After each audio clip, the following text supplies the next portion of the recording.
fetal development, potentially leading to birth defects and developmental delays in children. I'm telling you. Okay, yeah, birth defects, you got delays and straight up infertility. That's even if they even get to that far down the line, right? Okay, this is kind of interesting. But what's the chances of that being? Yeah, go ahead. What you got? It says about increased risk of obesity. I don't know how that makes sense. Well, and then research indicates a potential link between. Oh, I'll give you one reason why, because it's linked to thyroid, right? Metabolic disorders. There you go. That's what it said. Possibly due to their effects on fat cell development. That seems interesting. Well, because if you're messing with endocrine glands, you got your thyroid again, right? Ovaries. So, yeah, that could result in down chain endocrine disorders to cancers. Yeah, carcinogens. So let's not steal this information and keep it to ourselves, right? Because I thought that was pretty good. That coincidentally, if you will, on what we just talked about. What? When did we do that last one? A week ago? 2 weeks ago? This is nice. I've missed y'all so much. It seems like it's been a month. So let's keep rolling. Jack, can we? Can you do one? Can you do one? Can we roll it? Sound man, cameraman, Christopher. All right. All right. So, where are we? Welcome back. Dr. J with Cameron, and we are doing an afternoon session of Flip the Script. And today, this topic is on something I saw on international news channel. I won't necessarily say which one, but and it came out on a study on phthalates. And this really correlated on what we spoke of last week. So we're kind of blend this thing in because it's coincidental, interesting, right? Or maybe it's just the cosmos, right place, right time. But the phthalates, what are they? Again, we were just talking about that. These are these popular chemicals. I'm not even sure who the culprit is here. I don't want to throw out a corporate name if I can get it wrong, but these are these chemicals. Yeah, it says phthalates are a group of synthetic chemicals used primarily as plasticizers, which are substances. Plastics, right? Yeah, substances added to plastics to increase their flexibility, transparency, and durability. And they're also found in household cleaners, found in shampoo, found in body lotions, candles, because one of the primary uses for them are for the fragrance. Anything with plastic, really. Yeah. So, but even when we're talking fragrance, I want you to think about soaps, and lotion is going straight into your body. Yeah, so if it's a scented lotion, you're getting a lot of those phthalates straight into your body. And these toxins, also think about things like these Epsom salt, lavender, these other scents. Directly in, buddy. I mean, faster than through the mouth. And these exposures to these are creating what we were talking about just last week, which is the endocrine disruptors. Endocrine disruptors. There it is, man. I can't get into there. It must have been something I had for lunch. Endocrine disruptors, which are directly linked to hormonal imbalances. But man, it doesn't start there. They found now the study that they were showing on television correlated with cardiovascular disease, thyroid problems. So you can see where that was also be associated with the weight problems, right? Just metabolic disorders. Anything, again, hormonal. So we're talking estrogen, testosterone. Side effects are, this was interesting, hair loss, perimenopause, ladies, which in my clinic, we have to do a podcast on this, Cam, because lately I'm getting a high inflow the last couple of months with my women and their perimenopause issues. And I'm telling you, I'm seeing it before the age of 30, 28, 29 already, right? The acne, the hair loss, the night sweats. So we'll do that. We'll save that one for another day. And what's the normal age for that typically? Isn't it like mid-40s? Or? Well, right. Used to be. Like everything else, though, it's starting to become earlier and earlier. And it's not normal, ladies, and we'll talk about that another day because the link there is, again, this is something we're seeing much more in our society today. since, again, I tell you, 1985 forward, and we'll talk about that in another podcast another time, because it's in depth and it's so commonplace. And to correct the issue early is so reversible. Again, it's sort of like the type 2 diabetes. It's a reversible condition because we acquired it early, so we unacquire it. We'll talk about that. But this one's sort of like the same thing, though, because with this we've got a side effect of, you were saying birth defects, right? Mm-hmm. With these phthalates and infertility. And I know that's on the rise as well. And I'm seeing it in my clinic. Yeah, that's on the rise a lot. Yes. So here again, corporate America, hello. Nothing new. No surprise here anymore, people.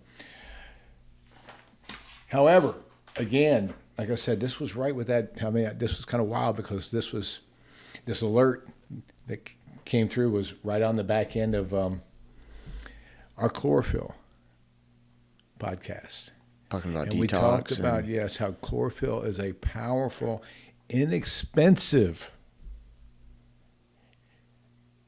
detoxifier of endocrine disruptors. How and why? Well, remember the chlorophyll, a little follow-up, if you will, on the podcast. It's your first and primary detoxifier of the blood. So that first channel for detoxification is going to be through the circulatory system, and that's chlorophyll. So if we look at this, like I said, what a inexpensive preventive supplement for these toxins in the first place. And of course, again, I mentioned the chlorophyll complex that I use. That's a standard process protocol. Our product, should I say. And again, earlier and earlier, 45 to 65 is that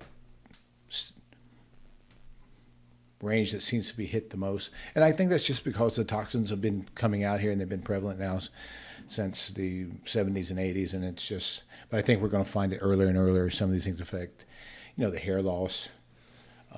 Hair loss. I remember I had a buddy. Endocrine disorder. Male pattern balding's on. I forget what age he was, but he was like, women balding. Yeah. Yeah, my buddy was like, I got to do. He was like, I got to get some stuff for my hair. It's thinning. And we were like 19. I just ran down to Colombia with a friend of mine, and he was getting the stem cells there. And I was amazed. There were guys down there getting injections into their scalp, pal. And of course, they had already done the plugs unsuccessfully. And so now they're in there getting these injections. And I'm thinking to myself, these things are, they're going to Colombia because it's not the $15,000 that it is in Mexico or Panama, but it's still $5,000, $7,000, what people will do sometimes. And now that wasn't what my buddy was down there for, but we met some other individuals down there. It's kind of amazing some of the things they use. These stem cells are out there for just about everything now, to say the least. But so that was one. And anything you want to add on that? Because I got another topic that is kind of new that I picked up the other day.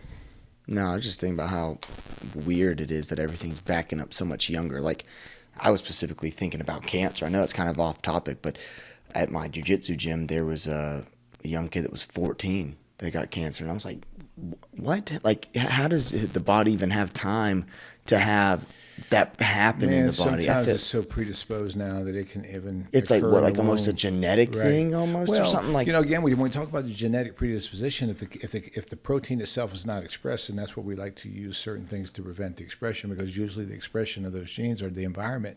But the environment is getting worse. And when we talk about the environment, good point. We're talking about these right here. These are the toxins that we're talking about. Toxins like these have become so much more prevalent than they used to. So the more of them floating around, the more likely you are that your DNA is going to become a genetic mutation, right? Because the more the division occurs, the more likely that is to develop a mutation. And of course, the more toxic chemicals out there, it's I guess not surprising. In one sense, it is. It's sad. So, again, people, know it's out there. Find your organic products where you can. I mean, you talk about the scents. You got these scents in these air fresheners they plug into the wall. That stuff floating around. I'm sure we're inhaling it, right? We got to start thinking. Yeah, I mean, because it's on television, bombarded. I said, if it's on TV, I don't know. Everything's on television, though, except for broccoli commercials. Let me add that. That's why. Healthy, right? So let's talk about the Cornell University study that came out. Okay, on showing how these seed oils, cooking oils, the omega-6 cooking oils. Now, they finally got a study, or at least they finally have a study that they're releasing. Trust me, I'm sure there's quite a few, but finally one leaked out that showed that these omega-6 fatty acid oils have a direct link to the rise in these triple-negative breast cancers. So, boom, it's out of the bag, dog. And those are your most popular oils. Those are the seed oils that became so popular when they were trying to eradicate this cholesterol scam hypothesis. Yeah, this is linoleic acid and omega-6 fatty acid found in seed oils such as soybean and safflower oil. Canola, corn, all the popular ones. It specifically enhances the growth of the hard-to-treat triple-negative breast cancer subtype, according to a preclinical study led by Cornell medicine investigators. See, man, ain't that crazy? See, it's out there. This is on Cornell's website. It's out there, but my age, I just don't use the phone for that stuff, right? Or social media. This just came out. I had to wait for it to come on television. Oh, it did. Okay, it's April 1st, 2025. Okay, well then, all right, maybe I was spot on then. I don't know. It just came out. All right, well, television then. Okay, that's where I got mine. But it's all there, right? So people look it up. It's there. It's real. These are toxic omega-6s. And, of course, I found this interesting. All right. Now, I don't want to get too, I don't want your aluminum helmet on this one. But what was interesting how we've talked before about the Krebs cycle and the energy cycle. And we just did a podcast on energy. Okay. Yeah, that was released this past week. Yeah. Yes. So that same cycle that we were talking about, how you get your glucose running down through the liver and into what's known as the Krebs cycle. Well, when you take this glucose and as you're running it through, there's another pathway. You have a pathway to energy and you have a pathway to growth. So the growth pathway is known as mTOR, M-T-O-R. So if we shift the energy into that pathway, then we get growth. So if you're going to the gym and you want growth, then you want that glucose to be switched over mTOR into the pathway of growth, which is also the same pathway, though, that requires more division of cell division. So the more cell division that occurs, the increased likelihood of a cancer, because number one, not only are we creating growth, which cancer is growth factor, but the more you split these cells, the more likely you are to develop a mutation, right? So that's where that pathway is correlating, associated with these omega-6s. And again, what I love about this is for, those naysayers out there, there's no proof. Well, it sounds like it, but we haven't seen any clinical. You'll get this from a lot of doctors and a lot of scientists. Well, here's one. And finally it got out. And I promise you it's not the only one, because they're out there. I've read quite a few myself, but it's nice that one of them made it through all the... and it was published by Cornell, like a very well-known Ivy League. Good point. Yeah. With hopefully no dog in the hunt on that one. I don't know. But that's why, again, this is old school stuff that was presented to us in the 60s, 70s, and all the way now still used today. We were talking about that when we're looking at the beef tallow. Beef tallow. Right. Which, by the way, I got to add this, since I saw you guys, I was down in Florida, and I went to a Checkers hamburgers, and they're beef tallow. Five Guys did the same thing. Okay. They switched over very quickly when RFK started talking about it. And I'm with my old buddy, college buddy Paul, and we saw the sign, we saw the billboard that said it. So we said we got to find the Checkers, right? So, and so we scooped in, had to get us some fries, man, and they were crispy. Oh yeah. Of course, they're the thin ones, the way I like them when I do consume them, and tasty. Dude, we just, I had to do the taste. Once it's fried in beef tallow, flavor, finally flavor, and I'm a French fry. Yeah, I mean it's I don't know that. I mean that's how McDonald's used to make them. It was just beef tallow, potato, salt, and salt, right? And that's salt. It wasn't. And that's what they came back to the old school. So hopefully we can make that conversion around. So what do I do then? What's the alternative? Well, good old single pressed cold extra virgin olive oil. Great place to start. That avocado oil is another good one. These are your monounsaturated oils. And of course, anytime you can find the sources of the healing omega-3 oils. And then, you know what, two of my favorite, butter. Good old tasty butter. Has a high flash point. And another one, how about some lard? How about some good old bacon grease, brother? Right? Another good high flash point. Glory. Yes. And most people are unaware of the fact that the bacon grease and lard is, I think, like 70-something plus percent polyunsaturated fatty acid, the really good stuff. So, again, and just use it before it gets too rancid. Do you think it just gets a bad What's stigma up, phone? because pigs will eat anything, and so that's why pork gets such a bad rap? And it's like, well, you realize they will eat anything, but that doesn't necessarily mean they are eating anything. If you're getting it from a farmer that actually feeds them, pigs will eat anything, and so will Mikey. Remember the commercial? So humans do as well, and that was what we're talking about. You know, how the intrinsic factor for the absorption of the B vitamin, for example, that intrinsic factor is found in two species, us and pigs, right? So with those of us who have a problem absorbing B12, that's a lack of the enzyme for the intrinsic factor. So again, when you take a company like Standard Process and they use something with the B12 in it, they put intrinsic factor in it so that you can take it orally and absorb it. Beautiful stuff. So yeah, I remember that. I remember that because you said it had to be a certain ratio or something. What was it? Or it had to have this other thing in it for your body to. What was that? You're talking about the intrinsic factor. Yeah. The intrinsic factor is necessary, and what we do with our diets, we tend to just completely annihilate it from our intestines. It's naturally within us and pigs.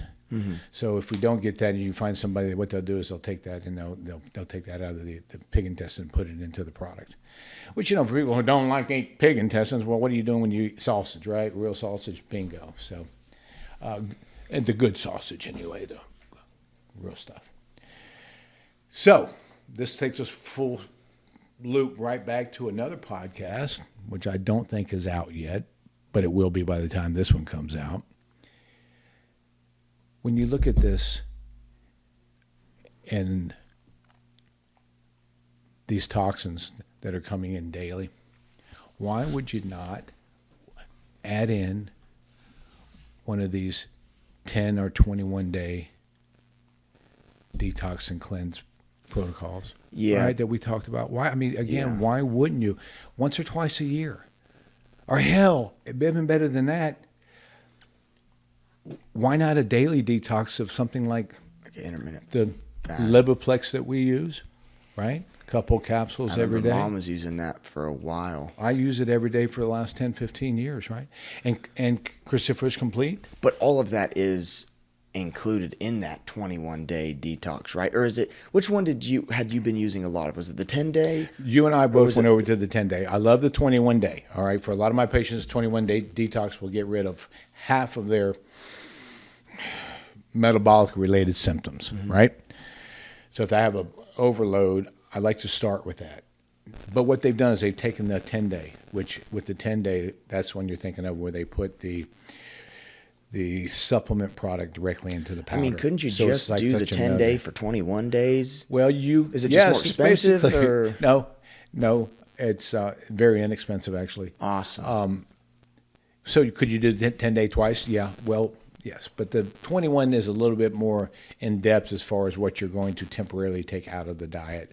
With the 10-day, I just meant for the supplementation aspect. Well, that's why I said that's what we're talking about. The easiest way. I mean, who 10-day detox?